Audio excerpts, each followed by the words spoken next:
Hello everyone and welcome back to my YouTube channel. Today I'm creating a Christmas card using some of my favorite things products.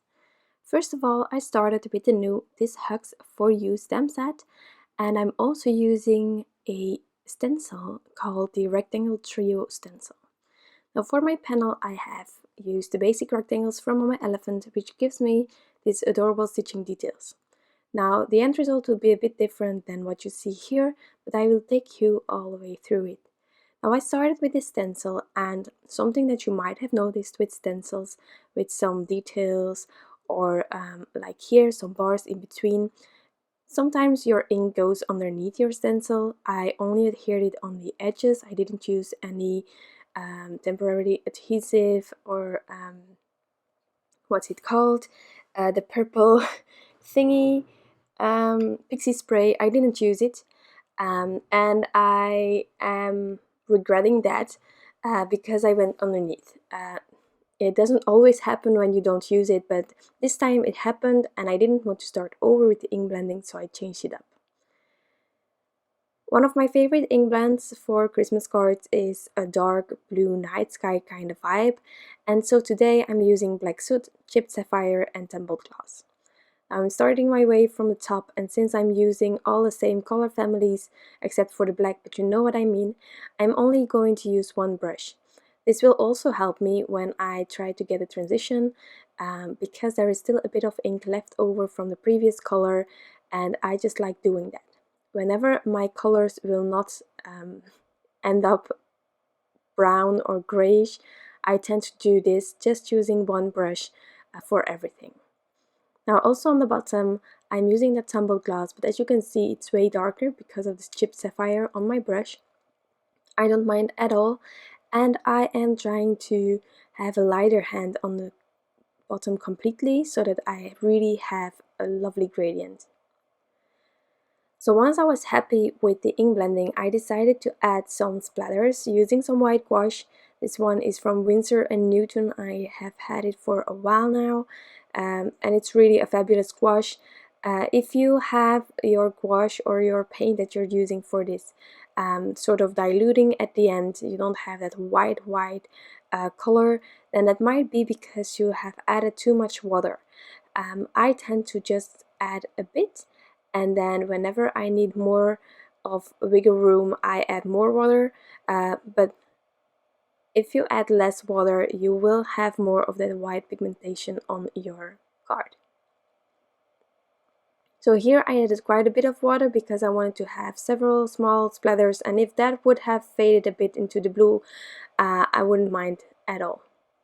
So once I did that, I cleaned everything off and I peeled off the stencil, and then you will see that I have some ink going from underneath. Now there are different ways to solve this. You can also use an eraser, a sand eraser.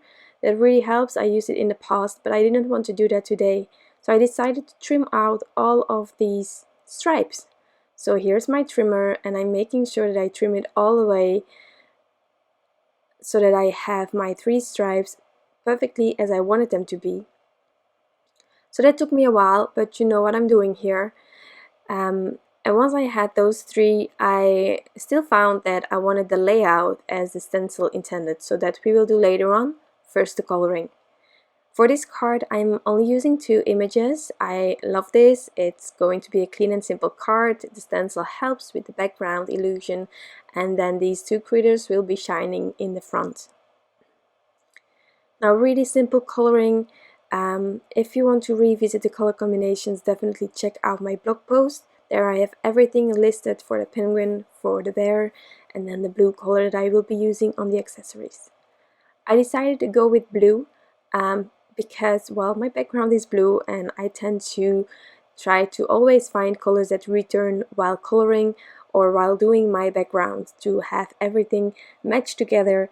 But again, there are many ways to color these images or to create another background if you want to. This one is really simple, and if you need some more cards for your Christmas cards, this is a really simple way to create some backgrounds with a lovely stencil. Maybe change up the colors, and then you add a few images in front You can also change up the images if you want to, and this way you will have a bunch of Christmas cards ready to go. So for the coloring, I'm going from darkest to lightest, and then I return until I'm happy with the blend. But there are again many ways to color with your alcohol markers, so you do you, whatever you feel comfortable with and what gives you that end result that you want, do that. Also the paper that I'm using is Transotype Perfect Coloring Paper, and personally this paper saved my life. It can handle quite a lot of layers, so if you are one that is coloring with a bunch of colors, with a bunch of layering, then definitely try out this paper because it will help you with your coloring. So here, as you can see, the second layer, it gives so much more depth in my opinion. Also the blend goes really smooth, and that's what I like. That's why I add at least 2. Depending on the size of the image, I don't do that because sometimes 1 is just enough. I think the penguin was just 1 layer because it works, but you can add as many as you want.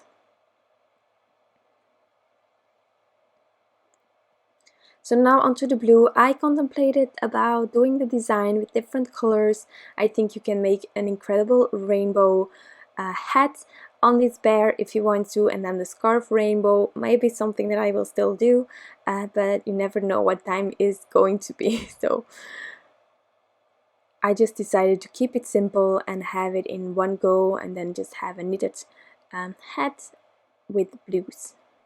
I love this blue combination, by the way. It's a really vibrant but subtle at the same time. It's like the 2 darkest ones are really dull but still darker, and then the lightest one vibes up that color and gives it some sparkle. I just love it. I also try to have the light source always centered, so that's why I switched from side with my darkest markers on the accessories here, but you do you. And then I decided to leave those other areas white to have white and blue stripes. So once I was happy with the coloring, which is almost, I used the matching dies to cut these 2 cuties out. Now once I did that, it was time to assemble the card, and that was so much fun. So here I have all my elements. I trimmed down a new panel using the basic rectangles because I still wanted that stitching details. I used my stencil to get those 3 stripes back in place where they were intended to be, but still a bit different. I'm using some foam adhesive to get a bit of dimension. As this wasn't a plan, I just thought, well, it didn't work out, let's do it a tiny bit different. But I definitely hope to be remaking this card again where I am not going underneath my stencil with my inks, because I really like the idea and the simplicity of not having to cut down these stripes would have even worked better, I think.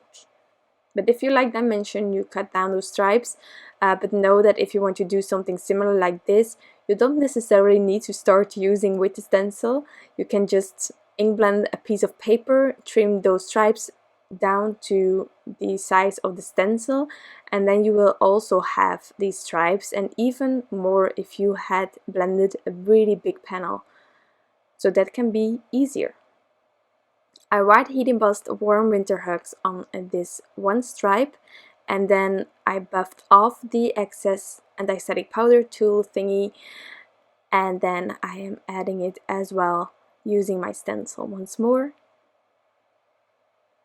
And it's like a puzzle, it fits onto it, but if I trimmed it slightly crooked or anything, it definitely showed here because it was a bit fiddling to get the stencil off.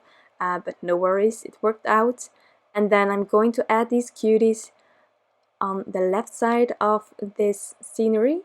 Behind the bear there is a gap between the 2 stripes, so I just made sure to fill that up with some adhesive as well, and then I'm using liquid glue to get it adhered to the rest of these stripes.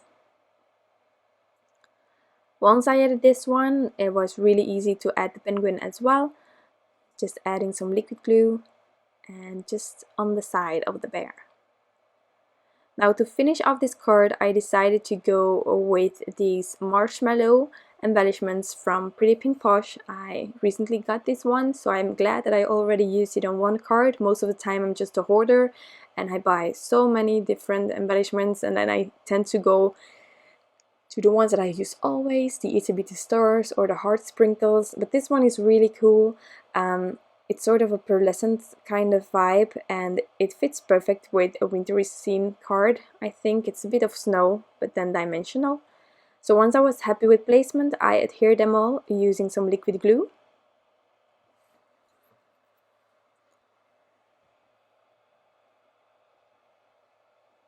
And then I could add this panel on top of a card base. Therefore, I tend to go with an adhesive roller.